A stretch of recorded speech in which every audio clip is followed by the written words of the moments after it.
It's Friday, December 13. In the headlines, leaders call for unity during the Christmas season. Finance Minister Favour Williams says there are no missing funds in the public service accounts. Regionally, Barbados' Prime Minister calls for regional unity against organized crime. And in sports, West Indies makes a clean sweep in the one-day international series against Bangladesh.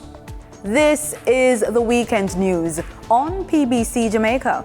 I'm Simone Absalom Gale.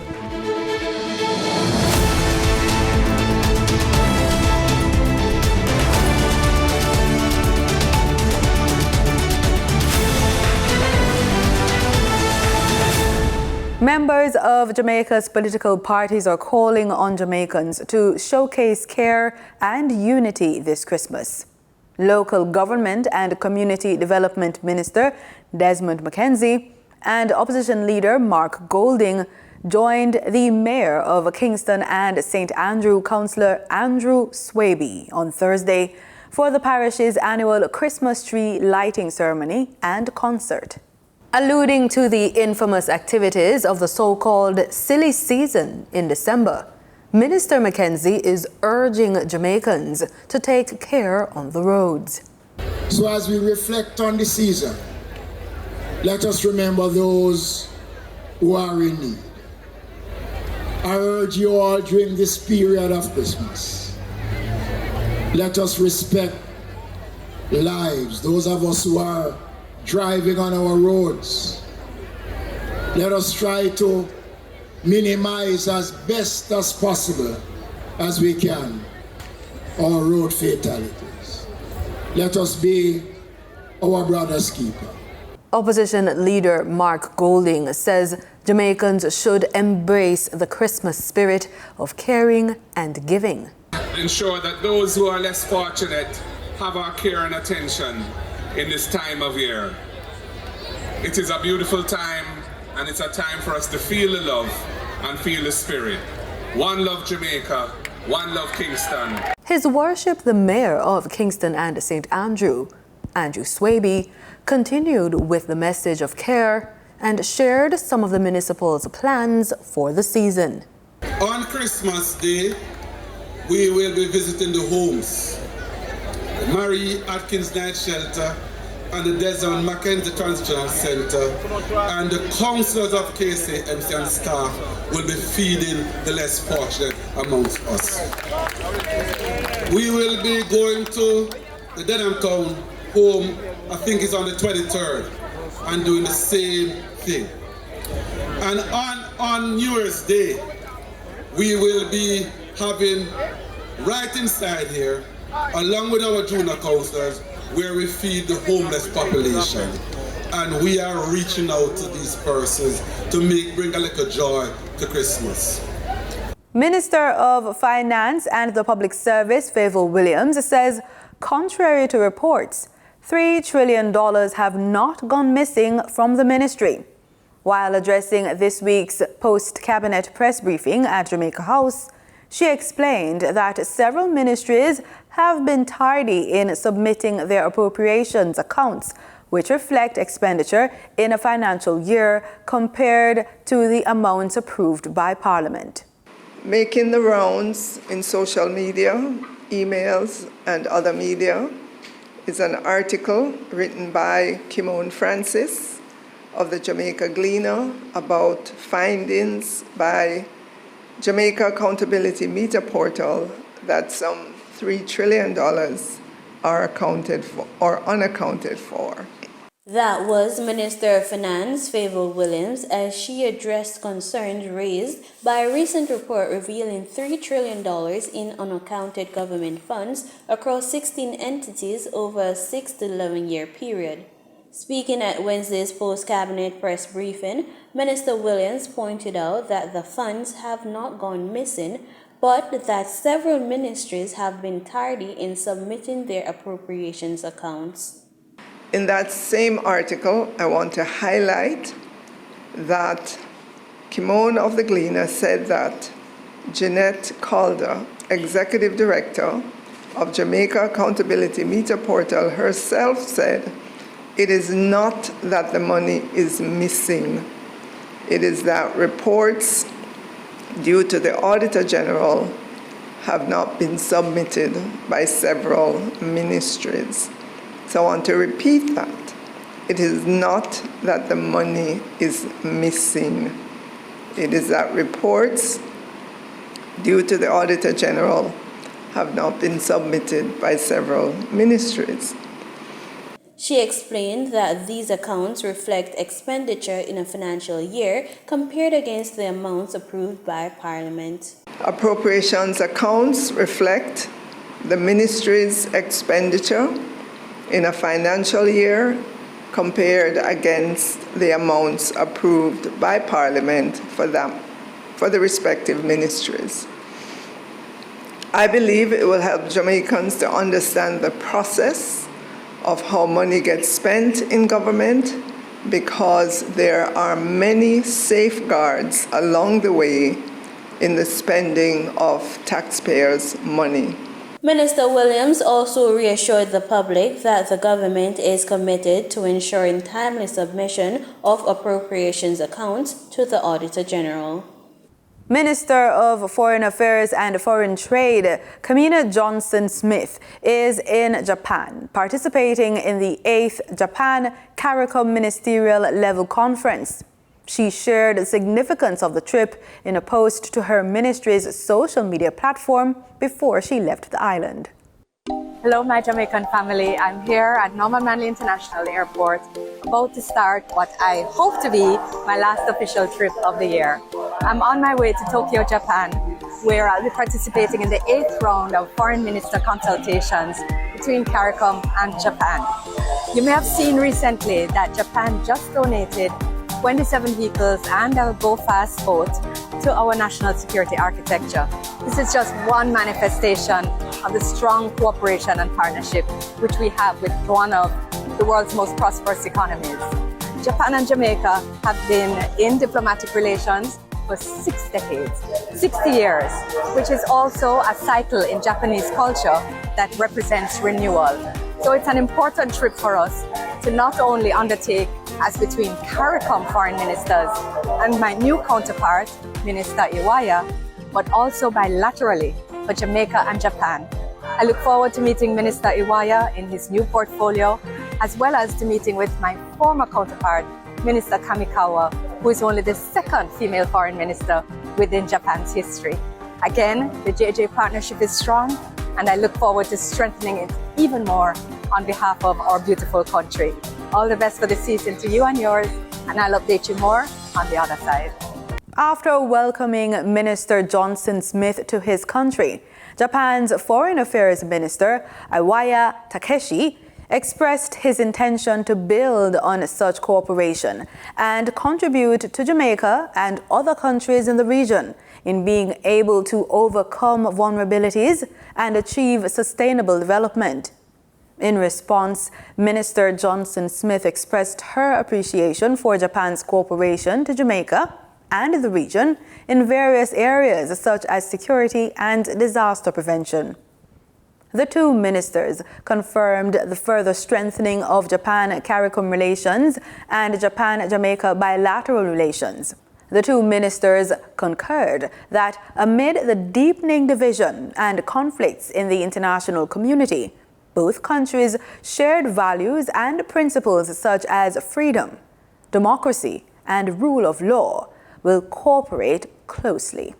In celebration of 60 years of bilateral relations between Jamaica and the Dominican Republic, music takes center stage as a unifying force. Earlier this month, PBCJ's news team attended the launch of the United by Music initiative, a collaborative project featuring artists from both nations.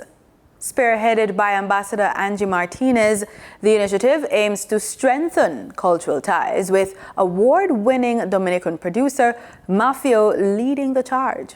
Bueno, esta colaboración cultural de República Dominicana y Jamaica es algo histórico y para mí, como productor, como músico, era necesario porque Jamaica y República Dominicana tienen una riqueza cultural demasiado increíble y unir tanto artistas, 7 artistas jamaiquinos y 7 artistas dominicanos que quizá ellos mismos no se entienden con el lenguaje, pero el lenguaje universal es la música. Y yo creo que era muy importante enseñarle al mundo lo que es esta unión cultural. It is with immense pride and profound joy that I stand before you today to officially present, and if Matthew allowed me, launch the United by Music initiative.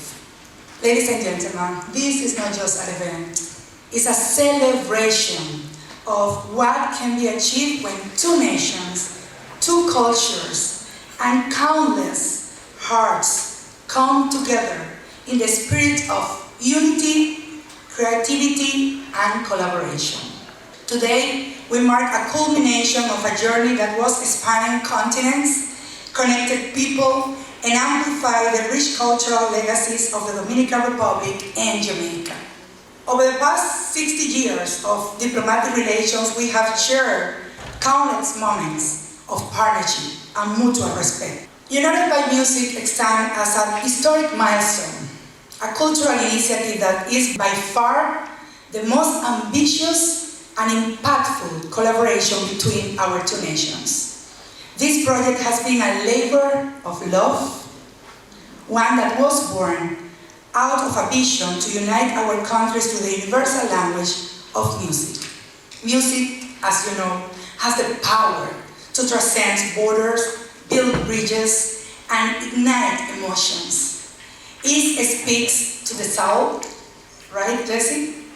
You know about that. And through this initiative, it has become the heartbeat of a bond that is stronger than ever.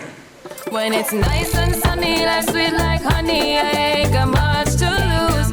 Jamaica and Dominican Republic are the 2 countries that are so rich culturally, and but still, we kind of don't get credit in the world, like in the public eye.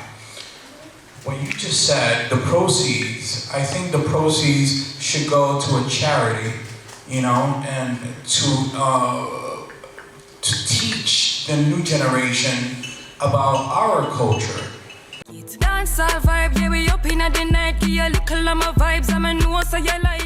Everybody lived as a family. We now call each other the Dominicanas, because we're not Dominican anymore. We're not just Jamaican anymore. We are united as a people now, and this will be forever. We're Jamaican. This project was born out of love. So we didn't even think about what we're going to do after we did what is done now.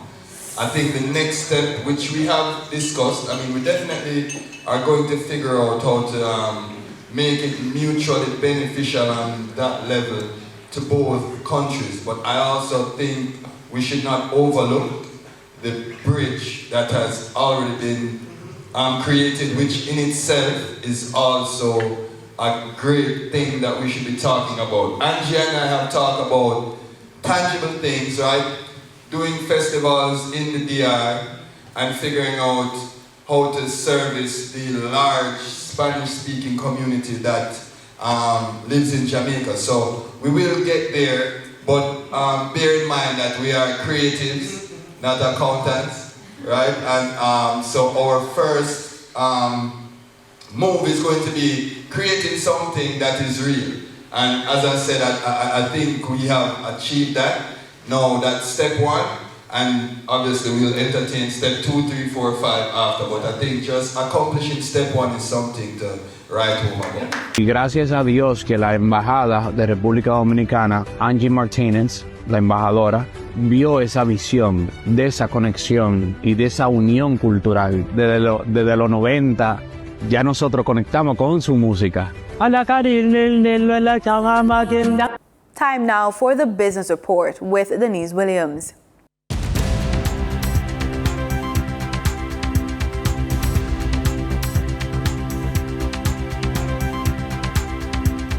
Good day, everyone, and thank you for joining us on the Business Report. I'm Denise Williams, your guide through the latest happenings in the world of business. Corporate executives and company staff benefited from the bulk buying and selling of shares on the stock market. Wisynco Group Limited has advised of the following transactions. The purchase of 1,641,000 Wisynco shares on December 4, 2024 by eligible employees of the company under the Wisynco Long-Term Incentive Plan, and the sale of 71,000 Wisynco shares on December 6, 2024 by a member of the senior management team. Pan-Jamaica Group Limited has advised that a connected party sold 100,000 Pan-Jam shares on December 10, 2024. Kingston Wharves Limited has advised that a connected party sold 1,100,000 Kingston Wharves shares on December 6, 2024. Given that fewer than 20% of the approximately 1.3 million Jamaicans employed have access to a pension plan, Natalie Bennett, CEO of VM Pensions Management, highlighted the urgency needed to address the pension crisis at the recent signing of a partnership with VM Pensions and agro-processing conglomerate CB Group. When compared to other jurisdictions, Bennett says Jamaica's coverage rate is low. What we find is that less than 20% is dismal, and as we get older, there are not enough provisions in place to take care of us. So many persons face an uncertain future. Bennett also added that traditional superannuation funds offered by companies only cover permanent employees.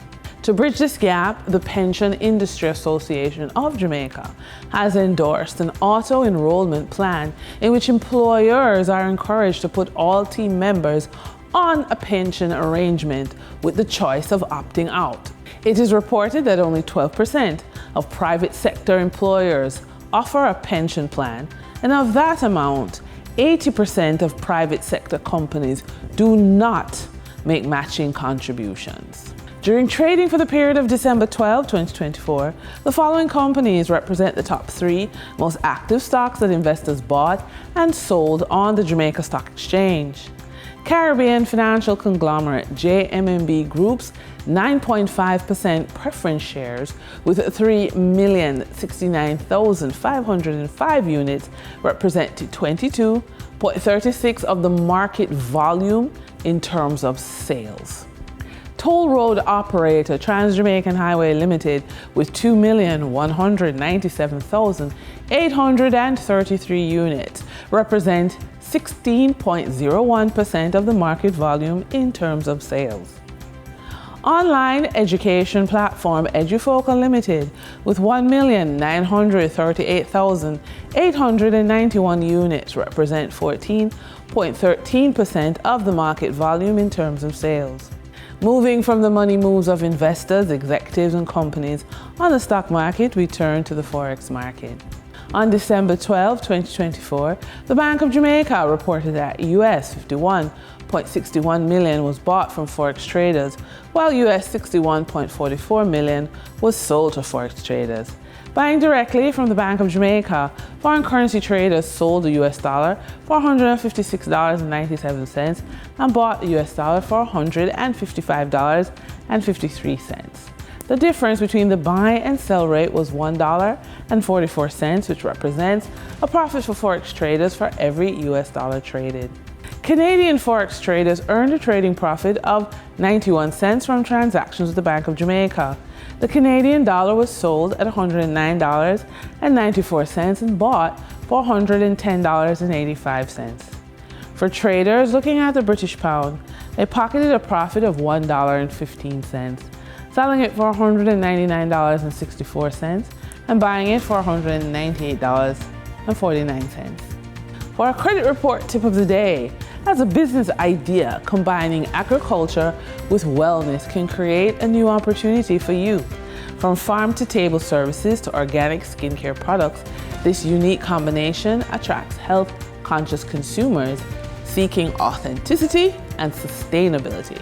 However, to turn these ideas into reality requires not just passion, but also strategic financial planning, starting with a strong credit score. So here are some ideas. Export opportunities. Expand your business by exporting wellness products internationally. A strong credit history helps when working with export credit agencies. Or you can bundle services with banks. Use your credit score to bundle mortgages, equipment financing, and business accounts into a cost-saving package. And with that, we wrap up today's business report. I'm Denise Williams. Appreciate your company. Stay well informed, stay ahead of the curve. Until our next update, take care. Addressing the growing concern of mental health issues and their impact on families, the Fathers Association of Trinidad and Tobago is turning to technology for solutions. Sherilyn Lewis has the details. The funding aims to generate evidence of the viability of geothermal resources in Grenada, enabling the nation to harness this renewable energy source for electricity generation. A statement from Baroness Chapman reads in part, and I quote, "I am thrilled to announce £10 million in new funding, which is supporting Grenada's efforts to reduce its reliance on fossil fuels and transition to a more sustainable, locally sourced energy future. The investment in geothermal energy will not only help to lower energy costs for households and businesses, but will also lead to lower carbon emission, an essential step in tackling the climate crisis we all face. This is an important part of the UK government's commitment to supporting the Caribbean region in its journey towards green energy adoption and climate resilience." Unquote. Prime Minister Mitchell, in his response, said the funding will allow government to assess Grenada's geothermal potential and take further steps towards building a clean, sustainable and more affordable energy system for Grenada. He said government is excited about the possibilities this project holds for Grenada's future. He said the investment comes at a crucial time, with Caribbean nations being heavily reliant on expensive imported fossil fuels to meet their energy needs. And the average Caribbean consumer pays double the rate of those in the United States. He further stated that the economic burden of those imports hinders growth and resilience building efforts, leaving nations such as Grenada vulnerable to external shocks.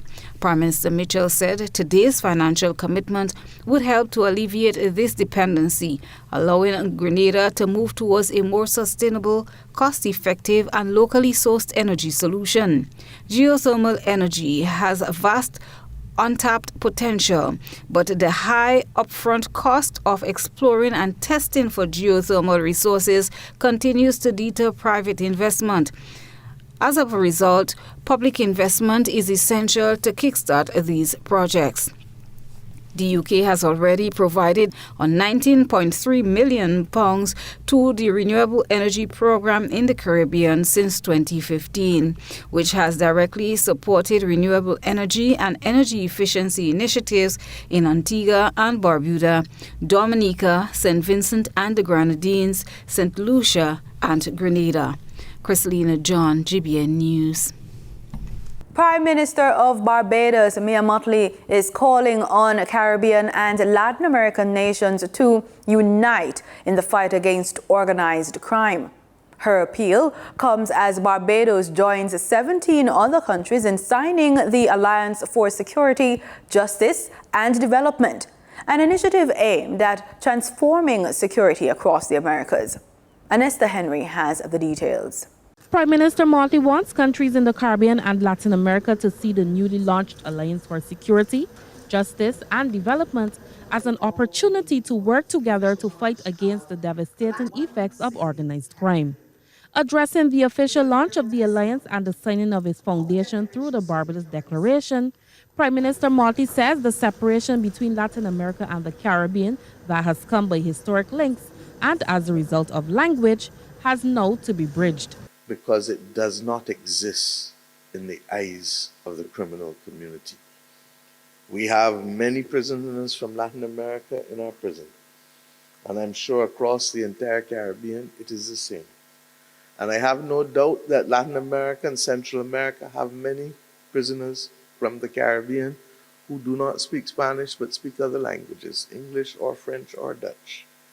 And therefore, the lesson that we must leave here is that this alliance and the ability to communicate and partner at the international level, but within our domestic boundaries, will be the only basis for success in wrestling crime to the ground.